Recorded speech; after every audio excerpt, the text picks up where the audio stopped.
দাঁড়াও, মানে কি বোঝাতে চাচ্ছ? শোনো, আমি খুব ভালো করেই জানি আমাদের খুব অল্প কয়েকদিন হলো বিয়ে হয়েছে। সাথে সাথে আমি এটাও জানি বিয়ের আগে তোমার অনেকগুলো বয়ফ্রেন্ড ছিল।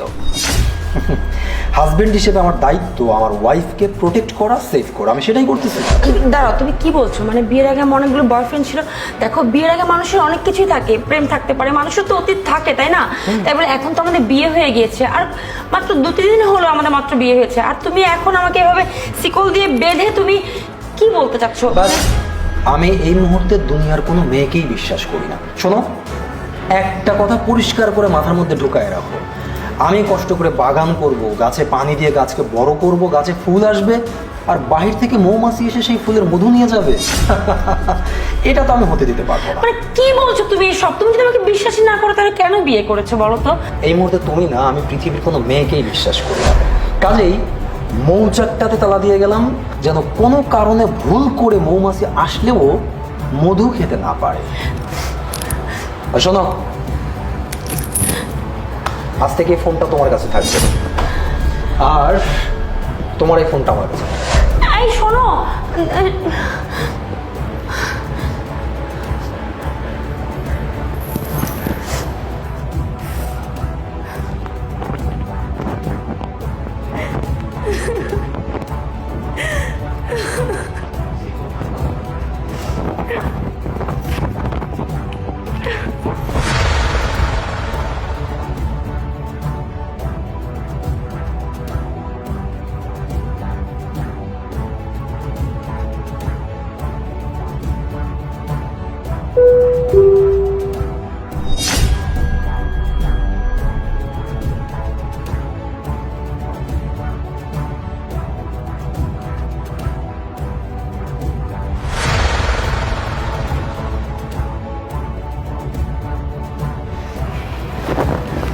কি হয়েছে?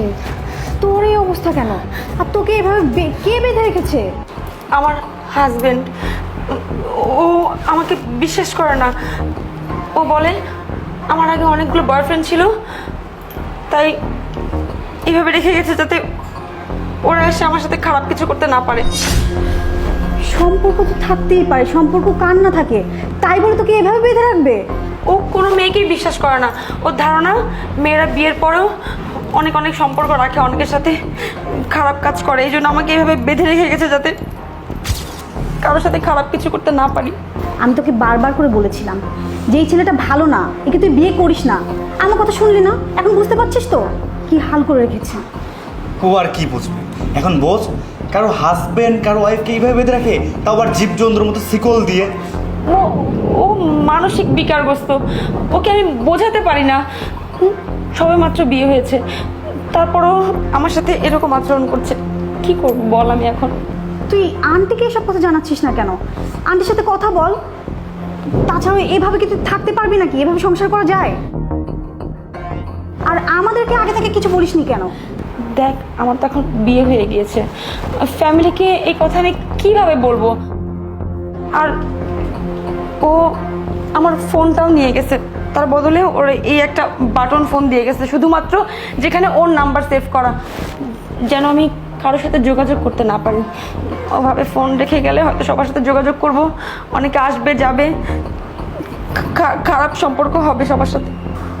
ও, এই জন্যই তো বলি বিয়ের পর থেকে তোকে এতবার করে ফোন দিচ্ছি, তোকে কেন ফোনে পাচ্ছি না?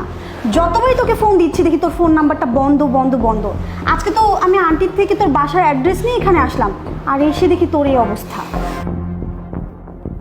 তাই বলে তোর হাজবেন্ড তোর সঙ্গে এরকম খারাপ ব্যবহার করবে, আর এটা তুই নীরবে মেনে নিচ্ছিস? আমার মাথায় কাজ করে না। তুই তোর হাজবেন্ডকে বলিস না, বোঝাস না? শোন, তুই এখন একটা কাজ কর, তুই এখনই ভাইয়ের কাছে ফোন দে, আমরা কথা বলবো ভাইয়ের সাথে।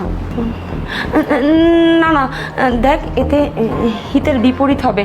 ওকে ফোন দিয়ে যদি তোরা বলিস, ও বাসায় এসে আমার উপর অনেক ঝামেলা করবে, আরো আরো খারাপ কিছু করবে। দরকার নেই, থাক। মনে হয় ও এসে গেছে। তোরা তোরা কিছু বলিস না, আমি আমি দেখি। আর তোকে যেতে হবে না। তুই থাক, আমি দেখছি।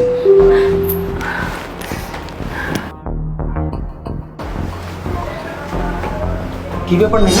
মানে আমার বাসায় এসে নক করলাম, দরজা তুমি ছেড়ে অন্য একটা মানুষ খুলে দিল। তাও আবার সেটা একটা পুরুষ মানুষ। বাহ, সুপার। আমি যেটা ধারণা করছিলাম একদম সেটাই হয়েছে। মানে শিকল দিয়েও তোমাকে কোনোভাবে প্রোটেক্ট করতে পারতেছি না। তুমি তুমি কমিউনিকেট করলে কিভাবে বলো তো? ফোন তো আমার কাছে। আমি বলছি ভাইয়া, আপনি কি হাল করে রেখেছেন ওর? এটা কোনো মানুষ করতে পারে?